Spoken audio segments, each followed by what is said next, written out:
disappeared more than 100 years ago and was long thought to be extinct. But it was in fact hiding in plain sight. So what happens when one of the world's most endangered species turns up on your property? For one landholder, it's actually proved to be a positive. Kathy McLeish went out bush to find out.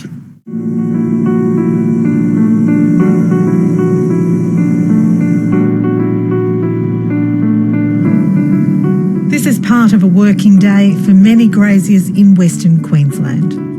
We've used aircraft for, 50 years now, I suppose, but you've simply got to. You'd go mad driving if you didn't. So they're a part and parcel of the business, not just for management, but for shifting people and supplies and social reasons as well. So, yeah, they're very important. Properties in this vast and remote landscape stretch across hundreds of thousands of hectares, and often they're part of a much larger holding. Okay, how are you going?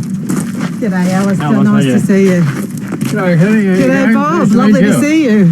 Bob McDonald and his son Alistair are directors of MDH, one of Australia's largest family-owned cattle organisations. The company runs its operations across 11 stations in Queensland. Oh, well, it'd be terrible if it rained, wouldn't it? Let's hope it does, but not today. Very welcome around here, I'm sure. It always is, Kelly, yeah. Mount Windsor in far west Queensland is one of those properties.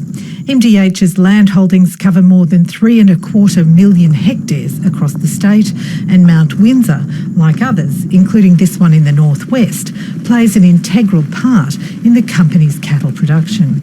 It fits in with a group of properties from Cape York down through the Central Gulf, north of Julia Creek there, to a major string of properties around the Cloncurry area, and down to here, and then we take some cattle off those Gulf properties down to a feedlot, which is down near Miles on the Western Downs. We sort of work them from north to south.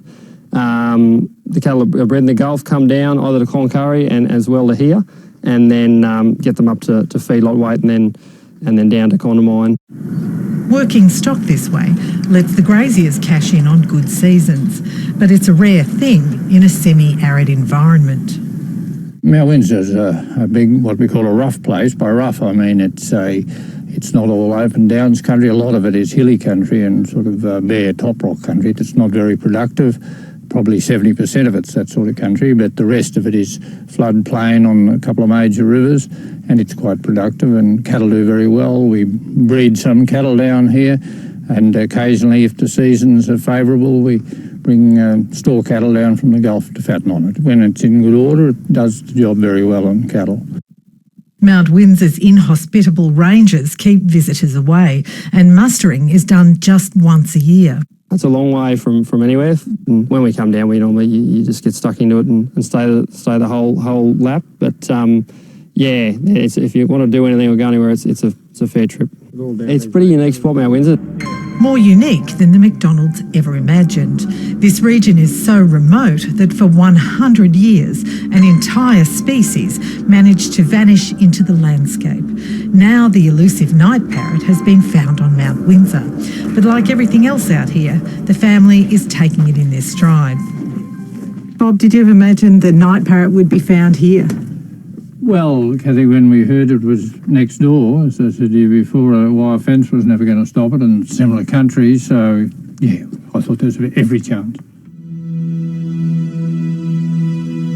The search for the night parrot has been a compelling, century-long eco-mystery. A bird was sighted in 1912, but then, believed to be extinct, they were only seen in museum displays. In 1990, a dead night parrot was found on a Western Queensland roadside, and another in 2006. Then, in 2013, naturalist John Young revealed photos of a live night parrot to the world, but not the location. That information was kept to a few who could be trusted, while scientists, conservationists and the government began working to protect the population. The incredible thing about the night parrot, as I said, was how little we knew about it. And being nocturnal and it's so hard to observe. A shy nocturnal bird, you can't just, that's so rare, you can't just walk around at night and looking for it with a torch because you're just not going to find it. They could have been the last 2 night parrots in the world, and if poachers or came in and took them, or if birders came in and played the call and disturbed them and made them move and we couldn't keep researching them, that could have been devastating for the species if that was the case. The first task was to secure the site. The night parrots were found on this 420,000 hectare cattle property in the same region as Mount Windsor, just 2 weeks after the landowner had bought it and fulfilled a lifetime dream. The discovery of one of the world's rarest birds was thrilling to the science and bird worlds, but was devastating news to the grazier, who feared the impact on his property and his livelihood. But conservation group Bush Heritage Australia worked with the researchers to identify 56,000 hectares of important habitat, and with the help of public donations and the Queensland Government, purchased the land, which last year was officially designated as the Pullen Reserve. The state then brought in heavy penalties to protect the site against unauthorised visitors. It was a win-win. The farmer was able to continue to graze cattle on the vast majority of his valuable property, and the scientists continued the painstaking work of gathering pieces of the night parrot puzzle. Dr. Steve Murphy led the search, which began with recording the birds' calls. And eventually he held one in his hand. This is the first vision ever recorded of a night parrot. He attached a tiny transmitter to the parrot and tracked it for several weeks, and a window opened on the parrot's hidden world. We really had to focus. We were both, shaking pretty madly at the start. We were the first ones to hold a living night parrot. The sense of responsibility was just awesome. Later, a GPS transmitter revealed even more. PhD student Nick Lesberg is one of several scientists now working at the site. They're adding to Dr. Murphy's work. The GPS tracking that Steve did just really opened our eyes. We didn't know that the birds might have just been hanging out in the spinifex all night. That was a possibility, but that we were able to tag a bird and find out that they were travelling, at least 40 kilometres some nights to go to alluvial floodplains, to, little gill guys on the ironstone plains to probably feed on succulent plants, down to water points, that they're moving so widely in the landscape. We couldn't have known without doing the GPS tracking. And the tracking led to Mount Windsor, where more birds were found to be living. The researchers photographed a nest and a fledgling night parrot in flight. More birds and nests were found on Diamantina and Gonaway National Parks by a second conservation group. They were welcome signs that a small population of night parrots are living and breeding across the region. We know that in the area there's more groups of birds, so we know that recently down on Diamantina, AWC have found some birds down there. We know the birds here at Pullen and also on Mount Windsor. So we know there is a meta population in the area. So I've got a couple of photos here for you, Bob. These are all night parrots, and they're all taken on Mount Windsor. So that was taken in late October last year. That's the first ever photograph of a night parrot in flight. Bob McDonald is intrigued by the science, but wasn't surprised by the find. He said the spinifex and ranges on Mount Windsor are the kind of country night parrots favour. But the discovery did raise concerns with conservationists and government about how to protect the habitat there and continue the research. The grazier had his own solution. I said to them, well, maybe Nature Refuge would give you some control, and we'd be interested in looking at it, and it just might end up a simpler way of doing it. And I think when the dust settles and all the excitement has settled down a bit, that it's probably quite adequate. It's still in negotiation, but at 490,000 hectares, Mount Windsor will be the largest nature refuge in the state. And with Pullen Reserve and the Diamantina National Park, it helps create 1 million hectares of protected land for the night parrot.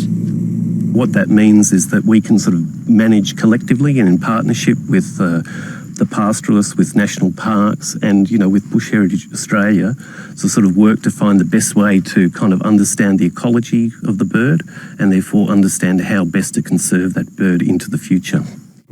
In the couple of days we spent travelling through the area, you get a sense of the size of that task. In recent times, Western Queenslanders have endured years of heartbreaking drought, and then many areas throughout the region last year were swept by the wettest winter on record. Now the scientists want to know how the night parrots navigate the landscape during those boom and bust cycles, and how that fits with the agribusiness that operates alongside them. Changes have already been made at Pullen Reserve. Almost all of the old fencing is being removed from within the reserve, and new boundary fencing installed to keep cattle out has been modified to reduce the risk of bird strike. We basically have it at 3 strands rather than 4, a straight wire top, and we've added on top this horse tape, I should say, which is this white, flat, highly visible kind of barrier. So is this something you'll have to do to existing fences and on the existing cattle properties as well? Probably not the existing fences, because a lot of the old fences have been here for like decades, so they're well-known barriers, so we probably don't need to retrofit that with the tape. The birds are already making adjustments. They're already making adjustments for it. One of the really surprising findings from Steve... The GPS tracking showed how widely the parrots travel to drink and feed, including alluvial floodplains like this one, which are prime grazing land too. It's being monitored by satellite cameras to help work out when and how they use it. If this does prove to be an important feeding area for night parrots, what will that mean for the grazing properties around here and for Mount Windsor? It's an interesting question.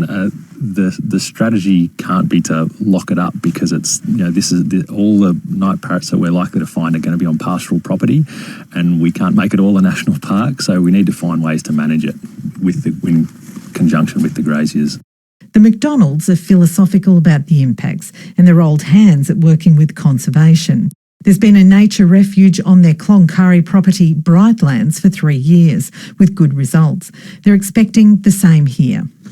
We've been in the game a long time. I don't think it'll come to anything that would be too restrictive. I mean, this is not heavily stocked country, never will be. It's the sort of country that if you do stock it too heavily, you run out of grass very quickly. So, yes, I don't foresee any great problem in that regard, but, we'll look at it when the time comes.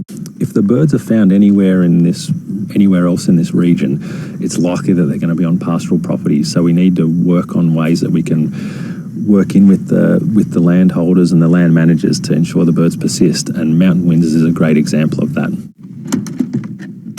You're going to grab the solar cell, Alex? They may have started at a low base, but in the last few years, the researchers have learned a great deal about the elusive bird, with the aim of protecting them and finding more of them. Last month, a team of excited birdwatching enthusiasts from Broome found and photographed what scientists have been searching for: a night parrot in Western Australia and evidence of another population. And that find has confirmed something else they've long suspected.